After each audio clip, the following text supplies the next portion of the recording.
Hello friends, welcome back to this channel and we are studying the subject cyber law and ethics and I am Professor Nancy Kansagra and we are studying this today's lecture. So in previously some of the sections we discussed about why we need cyber law, how it is working, how cyberspace evolved and why we need such protections to secure our data, either a personal data or a professional data. कहीं पे भी किसी भी type का data है to secure that we need some precautions कि जिसको use करके हम हमारे डेटा को सिक्योर कर सके and apart from that if something happen कि कोई क्रिमिनल एक्टिविटी होती है through the cyber means internet के थ्रू या किसी सिस्टम के through and after that how we can handle that particular crime.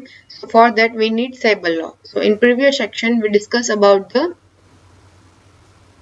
Electronic database protection means कि जो हमारा डेटा जनरेट होता है हम कुछ भी पोस्ट करते हैं हम कुछ भी नई वेबसाइट क्रिएट करते हैं और we are transferring something through the internet means our cyber space so due to that उसको हमें स्टोर करवाना होगा वो स्टोर होगा और उसका प्रोटेक्शन क्यों चाहिए right because we need to secure our particular data from getting hacked और an from protecting from it from the viruses or many other cyber attacks जो हो रहा है उसे protect करने के लिए because the use of cyberspace is quite large nowadays because हमारा भी mostly जो work होता है वो इंटरनेट के थ्रू होता है so उसकी प्रोटेक्शन के लिए भी हमें रिक्वायरमेंट है so previously we discussed about the some IT Act कि IT Act 2000 which is the first law given by the government of India for the cyber crimes कि वो जो आईटी एक्ट है उसके बारे में हमने देखा and we also discuss about the court hierarchies कि कोर्ट्स कैसे वर्क करेंगे if something some criminal activity happen तो किस कोर्ट में हम जा सकते हैं उसके लिए हम क्या एक्शंस ले सकते हैं और वो उसका प्रोसीजर कैसे होता है कुछ चीज़ें हमने प्रीवियस लेक्चर्स में और प्रीवियस टॉपिक में डिस्कवर किया तो our topic is IT Act and Civil Procedure Code. अभी IT Act है so जो हमने previously IT Act देखे apart from that there are some other IT Acts और वो जो Act है वो कैसे work करेंगे ये और जो ये सिविल प्रोसीजर कोड है वो कब एस्टेब्लिश हुआ था वो कैसे यूज होता है तो the code of civil procedure 1908 is a procedural law and it is regarding the administration of civil in India कि हमारे जो सिविल प्रोसीजरल लॉ है उसको फॉलो करने के लिए हम इस लॉ का यूज करते हैं इनिशियली दिस कोड मीन्स ये 1908 का जो प्रोसीजरल लॉ है it is divided into the two parts first part contains 158 section and the second part contain the first schedule which has the 51 orders and rules कि ये जो activities होती है उसके लिए अलग अलग सेक्शंस होते हैं प्रीवियसली हमने कुछ सेक्शंस ऑलरेडी देखे हुए तो that is the huge number of the sections क्योंकि क्राइम जो होता है वो बहुत डिफरेंट टाइप से होता है डिफरेंट प्लेसेस पे होता है अकॉर्डिंग टू दैट हमारे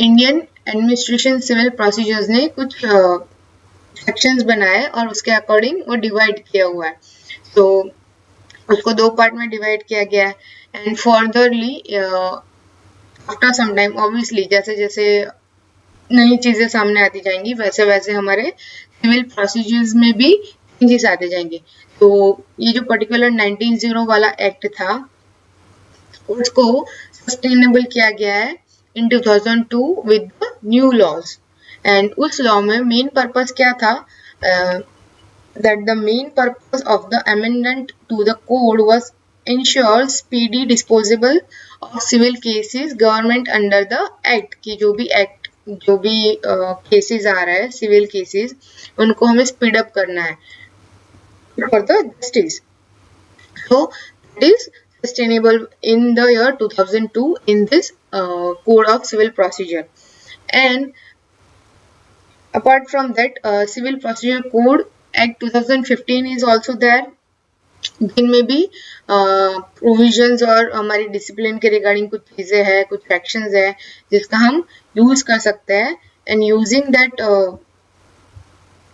provisions which are applicable to the commercial disputes of the specified values, and उसको furtherly enacted किया गया था in the Act 2016, and that is for our hierarchy of the codes और उनमें हमें कैसे यूज करना है. And the code of the civil procedure 1908 was further amended in the year 2018. So this is the basic details about कि IT Act है और इसके जो civil procedures है वो कैसे एस्टेब्लिश हुए थे और प्रोसीजर लॉ है वो कैसे यूज होता है, फर्दरली उसको कैसे स्पीड अप आउटपुट के लिए कैसे सस्टेनेबल किया गया है, और जो हमारा एक्ट 2015 था उसको फर्दरली अमेंडमेंट कैसे किया गया, ये सारी चीजें हैं. तो सिविल लॉ की ये जो सिविल प्रोसीजर कोड है और IT एक्ट उसका हम यूज करते हैं. तो now will move forward to the relevant section of Indian evidence act. ये जैसे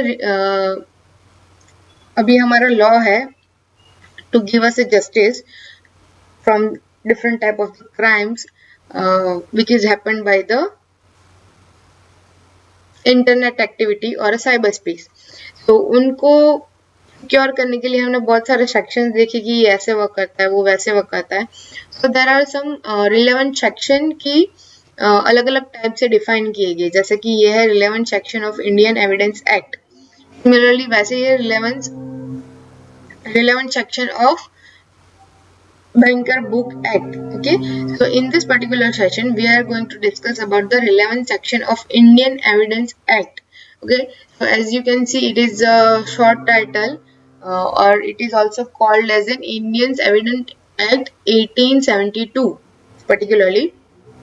So अभी ये एक्ट क्या है, इसमें क्या चीजें हैं, इसका क्या यूज है. तो while we are talking about the codes and the things ना, so उस टाइम पे 2 से 3 टर्म्स है जो बहुत हाईलाइट होते हैं, जैसे कि ये एविडेंस एक्ट है, फिर फैक्ट्स है. व्हाट इज फैक्ट, what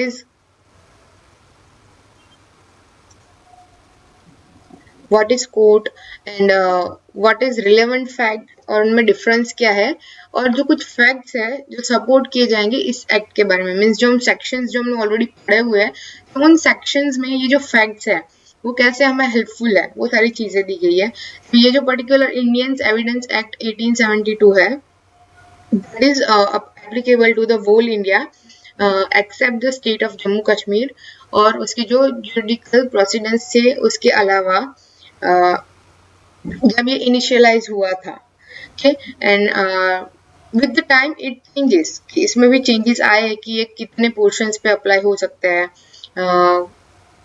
अब ये जो कोर्ट्स है वो कोर्ट मार्शल्स है, सो वो हमारी जो आर्मी है, नेवी है, उनको इंक्लूड करते हैं कि नहीं, उनकी पर्टिकुलर किस डिसिप्लिन को इंक्लूड करते हैं और कहाँ पे एप्लीकेबल है, that is elaborated into this, and उसके अकॉर्डिंग सारे एक्शंस लिए जाते हैं.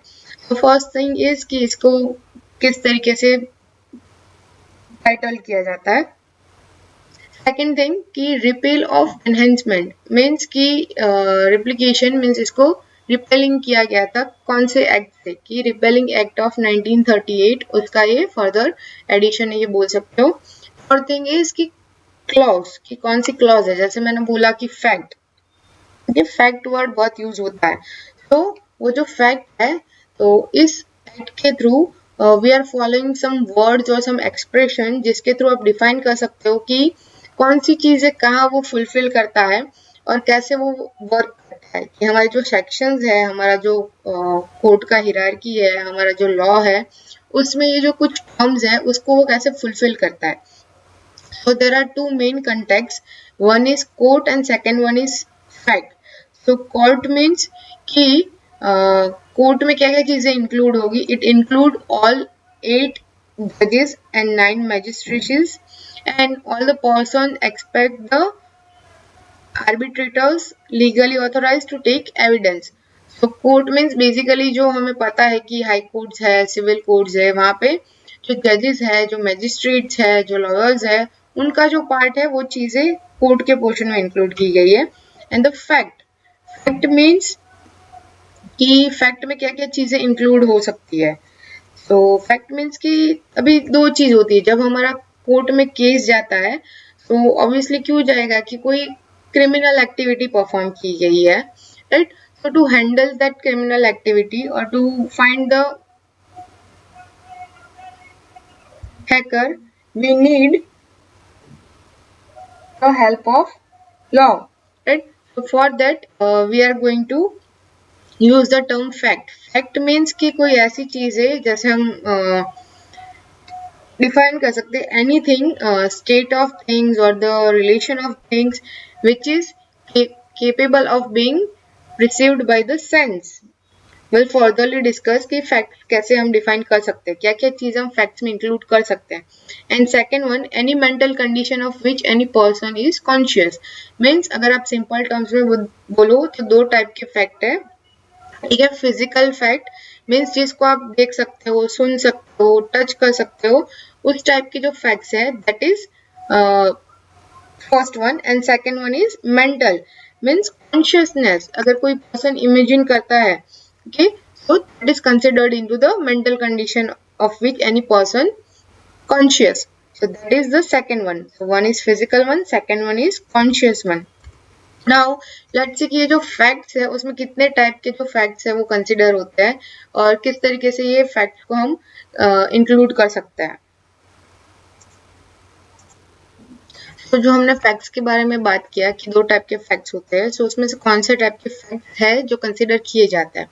In that first one is कि that there are certain objects arranged in a certain order in a certain place. So that is fact. कि कोई चीज है जिसको पर्टिकुलर प्लेस पे रखा गया है, पर्टिकुलर टाइम के अकॉर्डिंग कंसिडर किया गया है, तो उसको हम फैक्ट में कंसिडर कर सकते हैं. सेकेंड वन कि that a man heard or saw something, so उसको भी हम एक फैक्ट कंसिडर कर सकते हैं. That a man said certain words, कि कोई पर्टिकुलर वर्ड्स है जिसको हमारे इंडियन एविडेंस एक्ट में जगह मिली है, तो उसको भी फैक्ट कंसिडर किया जाएगा. Apart from that the man hold a certain opinion, has a certain intention, acts in good faith or fraudulently, or uses a particular word in a particular sense, so it was at a specified time conscious of a particular sensation, so that is also a fact. Okay, and that a man has a certain reputation, so that is also a fact. कि जो हम बोलते हैं कि ये सब सबूत पेश कीजिए, राइट. सो दैट सबूत इज अवर फैक्ट. तो कौन सी चीजें हैं जो हम वहाँ पे रिप्रेजेंट कर सकते हैं. दो पार्टीज के बीच में कोई ऐसी केस चल रही होती है कि सपोज किसी ने साइबर क्राइम अटेम्प्ट किया है and we want to find that and police find that particular evidence और फैक्ट. वो एविडेंस है, वो फैक्ट है. जब भी कोर्ट में हमारा केस जाएगा तब हम वहाँ पे वो शो करेंगे. तो उस टाइम पे कौन से फैक्ट कंसिडर्ड किए जाएंगे, कौन से नहीं किए जाएंगे, उसके बारे में है कि इस टाइप के फैक्ट है उसको हम कंसिडर कर सकते हैं. Okay, apart from that relevant and fact in issues. Relevant means कि अब उसको रिलेवेंट कब बोल सकते कि जब वो एक दूसरे के साथ कनेक्टेड है इन सम वे, इधर उसको प्रोविडेंस दे रहे हो या तो रिलेक्टिंग के साथ रिलेवेंट फैक्ट के साथ रिलेवेंसी के साथ कनेक्ट कर रहे हो, अब रिलेवेंस फैक्ट कंसिडर किया जाता है. And relevant is different from the fact and there might be an also an issue in the fact कि ये जो हमारे जो एक्सप्रेशंस है और फैक्ट इन इश्यूज है उसको कंसिडर करें तो वो चीजें क्या है. So any fact from which either by itself or in connection with other facts, the existence, non-existence, nature or extent of any right, liability or disability asserted or denied by any suit or proceeding necessarily follows. क्या क्या issue हो सकते हैं कि कुछ किसी की liability है, डिसेबिलिटी है, उन्होंने जो प्रोसीजिंग की है एग्जिस्टेड है या तो नहीं एग्जिस्टेड है, उन चीजों को कंसिडर करते हैं और उस फैक्ट में अगर इशू हैपन होते हैं, so this are the terms and how we can focus and how we can focus in this fact of issues कि जब भी कोई प्रोविजनल लॉ है उस टाइम पे वो सिविल प्रोसीजर को फॉलो कर रहा है, तो कोर्ट के रिकॉर्ड्स है उनके अकॉर्डिंग जो इशू ऑफ द फैक्ट्स है उन फैक्ट को हम कैसे सर्टेड कर सकते हैं या उसको डिनाइड कर सकते हैं, या तो इस such kind of the fact in issues है उसका आंसर कैसे कर सकते हैं, वो सारी चीजें इसमें कंसिडर्ड की गई है।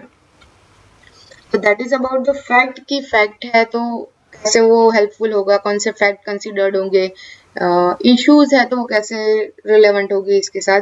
Apart from that there are some other things which is considered in the Indian evidence act 1872 में। So in that fourth one is may presume, means कि जब भी आपका कोर्ट में वो केस जाता है वो उस पे ये एक्ट एप्लीकेबल होता है, तो एट दैट टाइम उसमें कुछ अप्रूवल या कुछ डिसअप्रूवल आता है, तो वो जो अप्रूवल एंड डिसअप्रूवल है that is might be possibly based on May presume कि आपके जो it may or call for proof of it. So there are two types of may presume. First one is the shall presume and second one is conclusive proof.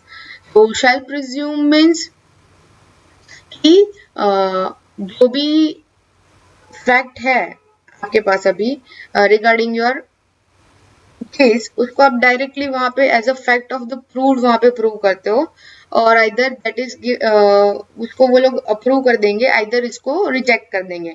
So that is the shell presume. Second one is conclusive proof. Conclusive proof means कि where one fact is declared by the act to conclusive proof of another and the court shall on the proof of the one fact regard that the other as proved and shall not allow evidence to be given for the purpose of disproving it। और इसमें particularly actions लिए जाएंगे और इसको हम directly disapproving के state में नहीं भेज सकते। सो दैट इज कंक्लूसिव प्रूफ कि कुछ अभी कंक्लूजन है उसमें से कुछ और कंक्लूजन भी निकल सकता है। Okay, so that is the may presume works. After that, fifth one is कि evidence may be given of fact in issue or relevant facts. We already discussed about the कि facts क्या है, fact of issues क्या है, तो उसमें furtherly जो proceeding होगा तो उसमें evidence है, evidence may be given in any suit or proceeding of the existence or non-existence of every fact कि जो हमारे पास फैक्ट है उस एग्जिस्टेड फैक्ट है या नॉन एग्जिस्टेड फैक्ट है या फैक्ट ऑफ इश्यूज है, उन सारी चीजों को लेकर हम कोई एविडेंस वहां पे एप्लीकेबल करते हैं, तो उनको रिलेवेंटली कंसिडर करना है कि नहीं करना है वो यहाँ पे कंसिडरेशन लिया जाता है। So that is about the evidence may be given of the fact in issue and relevant facts. Then relevancy of facts forming part of same transaction means कि ऐसे फैक्ट जिसके थ्रू कोई इशू कनेक्टेड नहीं है, means through not in issue are so connected with the fact in issue as to form part of the same transaction or are relevant, whether they occurred at the same place or different times and places. So उस relevancy of facts को consider करना है कि नहीं करना है कि same place पे occur हुआ है, same transaction के time पे occur हुआ है, या different place पे occur हुआ है, different time पे considered हुआ है, तो उनको कैसे consider करना है वो सारी चीजें इसमें included है। After that, facts which are occasions, cause or effect of the fact in issue means कि अगर इसके इनके थ्रू कोई cause of effect आता है, कोई immediate result आता है और रिलेवेंस फैक्ट है, उन फैक्ट इश्यूज में ये जो कॉन्स्टिट्यूशन है, constitution the state of the things under which they happen or which afforded an opportunity for their occurrence or transaction or relevant. उन टाइप के इश्यूज को कंसिडर किया जाता है, उस टाइप के फैक्ट को भी इंडियन एविडेंस एक्ट 1872 में कंसिडर किया गया है। और इफ सम केसेस, क्योंकि अब हर केस सेम तो नहीं होगा, हर केस अलग अलग होता है, तो उनके अकॉर्डिंग जो उनकी फैक्ट्स है, उनके रिलेवेंस है, वो भी डिफरेंट होंगे, उनको किस तरीके से सपोर्ट करवाना है, वो सारी चीजें हैं। देन नेक्स्ट वन इज की motive preparation and previous of subsequent conduct. Means अगर कोई ऐसा फैक्ट है या रिलेवेंट है, any fact is relevant which shows or constitute a motive or preparations for any fact in issue or a relevant fact। तो already कोई define की हुई चीज है, प्रीवियसली सब्सिक्वेंटेड है, और अगर उसको रिप्रेजेंट करनी है तो उसको इंडियन एविडेंस एक्ट में कौन से नजरिए से देखा जाता है कि उसकी जो प्रोसीडिंग्स है, उसके सब्जेक्ट की प्रोसीडिंग है, उस पर्सन को हमें मतलब उसका सब्जेक्ट कंसिडर करना है कि नहीं करना है, उसको फर्दरली प्रोसीड करना है कि नहीं करना है। और if we are conducting that, तो जो कंडक्ट वर्ड है, तो वो कंडक्ट करना है कि नहीं करना है, उसके रिगार्डिंग भी इसमें चीजें शो की गई है। मीन्स जो ये कंडक्ट वर्ड है, द वर्ड कंडक्ट, ये in this section does not include statement unless those statements accompany and explain the acts other than the statement, but this explanation is not to affect the relevancy of the statement under any other section of this act. And when the conduct of any other person is relevant, any statement made to him or his presence and hearing which affects such conduct is relevant। कि जो pre preparations है, जो fact है, उसको relevantly constitute में हमें approve करना है कि डिसप्रूव करना है, और उस फैक्ट को कैसे रिलेवेंट फैक्ट कंसिडर कर सकते हैं कि नहीं कर सकता है, that is based on the word conduct. और वो भी कैसे वर्क करेगा कि हमारा जो एक्सप्लेनेशन है वो रिलेवेंसली ऑफ स्टेटमेंट को अफेक्ट नहीं करना चाहिए। मीन्स हमारा जो कॉन्स्टिट्यूशन है वो उसको पर्टिकुलरली जस्टिफाई करना चाहिए। वो सारी चीजें इसमें कंक्लूड की गई है। अपार्ट फ्रॉम दैट कि कोई पर्सन है जो रिलेवेंट है इसके साथ, या तो उसने और किसी और पर्सन ने कोई स्टेटमेंट दिया है, सुना है, या उसकी प्रेजेंस में वो वहां पे था, तो वो सारी चीजें रिलेवेंट करेगी और वो अफेक्ट करेगी। So that is also considered in the Indian evidence act 1872। And the last one is की fact necessary to explain and introduce the relevant facts. Right, कि हमने जो रिलेवेंट फैक्ट के बारे में और फैक्ट के बारे में देखा है, तो वो नेसेसरीली कैसे कंक्लूड करना है, इंक्लूड करना है, उसको इंट्रोड्यूस करना है, वो सारी चीजें हैं कि ये जो रिलेवेंस फैक्ट है उसको सपोर्ट करने के लिए सपोर्ट और rebut and interface suggested by a fact in issue और रिलेवेंट फैक्ट और विच establish identity of anything or a person whose identity is relevant, or fix the time or place at which any fact in issue or relevant a fact happened, or which show the relevant relation of parties by whom any such fact was transacted or are relevant in so far as they are necessary for the purpose। कि वो जो fact है, necessary purpose है, introduction है, उसको इसमें consider करना है कि नहीं करना है, उसको कैसे रिस्पॉन्ड करना है, उस फैक्ट्स को कैसे हैंडल करना है, वो सारी चीजें इंडियन एविडेंस एक्ट में कंसिडर की गई है। Okay, so this are the things about की जो फैक्ट है, जो रिलेवेंस है, जो टर्म्स है, कुछ पर्टिकुलर कुछ एक्सप्रेशंस है, कौन सी चीजें हम, कौन से फैक्ट को हम कंसिडर कर सकते हैं जब हमारा केस कोर्ट में जाता है, और क्या क्या चीजें हम वहाँ पे एज अ फैक्ट रिप्रेजेंट कर सकते हैं, वो सारी चीजें इसमें दी गई है। If you guys have any doubt regarding this, please put your question in below comment box. Thank you.